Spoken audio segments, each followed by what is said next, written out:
शांत रहिए और करतल ध्वनि से स्वागत करिए। तालियों से स्वागत करिए। यस।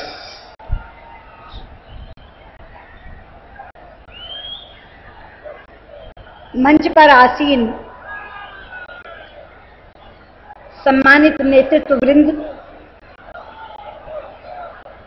और इस कार्यकर्ता महाकुंभ में उपस्थित मेरे बहुत ही स्नेही और उत्साही कार्यकर्ता साथियों, अपनी बात शुरू करने से पहले मैं पंडित दीनदयाल जी की पावन स्मृति को अपना प्रणाम निवेदन करती हूं। बंधुओं, आज इस विशाल महाकुंभ में हमने जनसाधारण को आमंत्रित नहीं किया, हमने अपने आम कार्यकर्ता को भी नहीं बुलाया। आज केवल और केवल हमारे मतदान केंद्र के कार्यकर्ता आए हैं। ये वो कार्यकर्ता हैं जो हमें चुनाव जितवाते हैं, ये वो कार्यकर्ता हैं जो हमारी सरकार बनवाते हैं, ये वो कार्यकर्ता हैं जो गली मोहल्ले में भारतीय जनता पार्टी के लिए झगड़ा करते हैं। ऐसे असाधारण कार्यकर्ताओं को मैं हाथ जोड़कर अभिनंदन करती हूं और मस्तक झुकाकर नमन करती हूं। बंधुओं, चुनावी महाभारत का समर सज चुका है। मुझसे पहले बोलने वाले दो वक्ताओं ने, राजनाथ सिंह जी ने और उमा भारती जी ने, इस महाकुंभ के संदर्भ में महाभारत के दो प्रसंगों की चर्चा की, लेकिन मुझे तो मंच पर बैठकर लग रहा था कि आज का ये कलयुग का महाभारत द्वापर के महाभारत से बहुत भिन्न होगा। आप सोचेंगे कि मैं ये क्या कह रही हूं।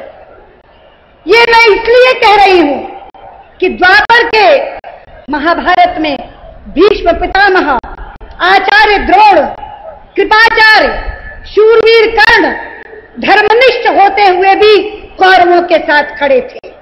हस्तिनापुर की निष्ठा उनकी धार्मिक निष्ठा के ऊपर ज्यादा महत्वपूर्ण हो गई थी। लेकिन आज देखिए मंच का दृश्य, कुलगुरु से लेकर द्रोणाचार्य, कृपाचार्य, शूरवीर कर्ण, विदुर, धर्मराज, युधिष्ठिर, भीम, नकुल, सहदेव, सारे के स्वरूप आपको मंच पर दिखाई दे रहे हैं। और मैदान के इस तरफ भी देखिए, जो 18 अक्षौहिणी सेना द्वापर में कृष्ण ने दुर्योधन को थमा दी थी, आज वो 18 अक्षौहिणी सेना भी पांडवों के साथ है, हमारे अर्जुन के साथ है। और इसीलिए आज का हमारा अर्जुन गांडीव नीचे रखकर अपने बंधु बांधवों के मोह में गिड़गिड़ा नहीं रहा, बल्कि गांडीव की बढ़ाकर कौरवों पर जीत हासिल करने के लिए तैयार खड़ा है।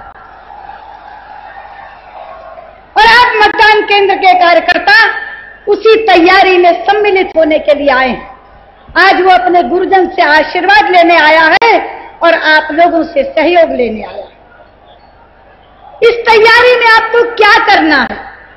केवल एक काम, जनता में वातावरण तैयार है, लोगों का मन बना हुआ है, लेकिन मेरे कार्यकर्ता साथियों, चुनाव के बाद गिनती मन की नहीं मत की होगी। इसलिए आपको केवल एक काम करना है, जनता के बने हुए मन को मतदान केंद्र तक ले जाना है। आप केवल एक संकल्प लेकर जाइए यहां से कि हम अपने बूथ के हर मतदाता को मतदान केंद्र तक पहुंचा देंगे। मेरा ये मानना है कि एक बार मतदाता मतदान केंद्र तक पहुंच गया तो उसकी उंगली कमल के अलावा किसी दूसरे चिन्ह पर बटन दबाने के लिए नहीं उठेगी। जब वो मतदान केंद्र में जाएगा तो किसी मां को तो याद आएगी कि जब मेरी बेटी का जन्म हुआ था तो लाडली लक्ष्मी की राशि मुझे मिली थी। किसी गरीब को याद आएगा कि बेटी के विवाह की चिंता करते करते सूख गया था, लेकिन मंडप में मेरी बेटी को मुख्यमंत्री कन्यादान योजना के नीचे फेरे दिलाए गए थे। किसी किसान को याद आएगा कि मेरा एक एक दाना तो तुल गया था, पर साथ में 150 रुपए प्रति क्विंटल का बोनस भी मुझे दिया गया था। और किसी नौजवान को याद आएगा कि स्वरोजगार के लिए जब ऋण लेने गया था तो मध्य प्रदेश की सरकार ने मेरी गारंटी दी थी। और इस सब के साथ उसे याद आएगा अपने मुख्यमंत्री का एक विनम्र और परिश्रमी चेहरा कि जिसने अपना पूरा कार्यकाल शासन का गरीब के कल्याण के लिए और प्रदेश के विकास के लिए समर्पित कर दिया। इसलिए मैं कहना चाहती हूं, कोई दूसरा चिन्ह उसे दिखाई नहीं देगा, किसी दूसरे चिन्ह पर वो उंगली नहीं दबाएगा, केवल बटन दबाएगा तो कमल के निशान का दबाएगा। लेकिन हमको ये करना है कि अपने मतदाता और मतदान केंद्र के बीच में सेतु बन करके उसे मतदान केंद्र तक पहुंचाना है।